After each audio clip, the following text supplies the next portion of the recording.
ಚೇ. ಈಗ ಬಾರ ವಿಷಯ ಕ್ರಿಮಿ ಕೀಟಗಳದಾವಲ್ಲ, ಕ್ರಿಮಿ ಕೀಟಗಳನ್ನ ನೋಡಿರ್ಯಾ ನೀವು? ಏನವು ಕ್ರಿಮಿ ಕೀಟಗಳಂದ್ರ? ಸೊಳ್ಳೆ, ಜಿರಳೆ,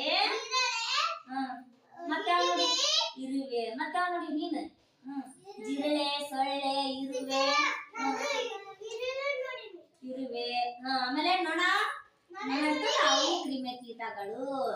ಆಮೇಲೆ ಜೇಡ ಕಟ್ಟಿರ್ತಾವಲ್ಲ ನಾವು ಮನೆಯೊಳಗ ಅವನು ಕೂಡ ಕ್ರಿಮಿ ಕೀಟಗಳು.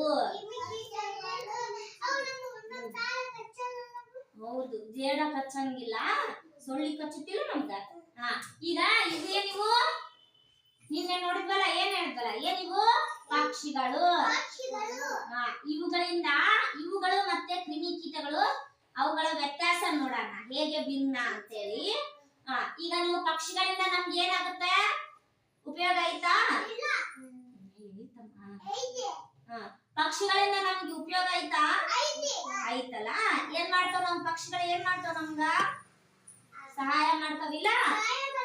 ಕಾಡಲ್ಲಿ ಹುಳುವಾಗಿದ್ರ, ಆಮೇಲೆ ಹೊಲದಲ್ಲಿ ಬೆಳೆಯಲ್ಲಿ ಹುಳುವಾಗಿದ್ರ ಪಕ್ಷಿಗಳು ಬಂದು ಅವನ್ನ ತಿಂದು ನಮ್ ಕಾಳನ್ನ ಸಂರಕ್ಷಣೆ ಮಾಡ್ತಾವು, ಆಮೇಲೆ ಬೆಳೆಯನ್ನ ಸಂರಕ್ಷಣೆ ಮಾಡ್ತಾವು.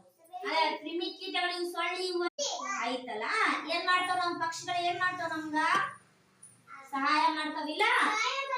ಕಾಡಲ್ಲಿ ಹುಳುವಾಗಿದ್ರ, ಆಮೇಲೆ ಹೊಲದಲ್ಲಿ ಬೆಳೆಯಲ್ಲಿ ಹುಳುವಾಗಿದ್ರ ಪಕ್ಷಿಗಳು ಬಂದು ಅವನ್ನ ತಿಂದು ನಮ್ ಕಾಳನ್ನ ಸಂರಕ್ಷಣೆ ಮಾಡ್ತಾವು, ಆಮೇಲೆ ಬೆಳೆಯನ್ನ ಸಂರಕ್ಷಣೆ ಮಾಡ್ತಾವು. ಅದೇ ಕ್ರಿಮಿ ಕೀಟಗಳು, ಇವು ಸೊಳ್ಳಿ ಇವೆಲ್ಲ ನಮ್ಗೆ ಬಂದು ಏನ್ ಮಾಡ್ತಾವು? ಕಚ್ಚುತ್ತಾವಿಲ್ಲ. ಕಚ್ಚಿದ್ರೆ ನಮ್ಗೆ ಏನಾಗುತ್ತೆ? ಜ್ವರ ಬರುತ್ತೆ, ಕೆಮ್ಮು ನೆಗಡಿ ಆಗುತ್ತೆ, ಹೌದಿಲ್ಲ? ಆಮೇಲೆ ಆತರ ಆಗುತ್ತಿಲ್ಲ. ಅದಕ್ಕ ನಾವು ಮನೆಯನ್ನ ಸ್ವಚ್ಛವಾಗಿ ಇಟ್ಕೋಬೇಕು. ಸೊಳ್ಳಿ ಆದ್ರೆ ಏನ್ ಮಾಡ್ಬೇಕು? ಸೊಳ್ಳಿ ಬತ್ತಿ ಹಚ್ಚಿಡ್ಬೇಕು. ಸೊಳ್ಳಿ ಬರದಂತೆ ನಾವು ಕಾಪಾಡಬೇಕು. ಹಂಗಾಗಿ ಕ್ರಿಮಿ ಕೀಟಗಳು ನಮ್ಗೆ ಅನಾನುಕೂಲ, ಪಕ್ಷಿಗಳು ನಮ್ಗೆ ಅನುಕೂಲ. ಇದೇ ತರ ನೀವು ಮನೆಯನ್ನ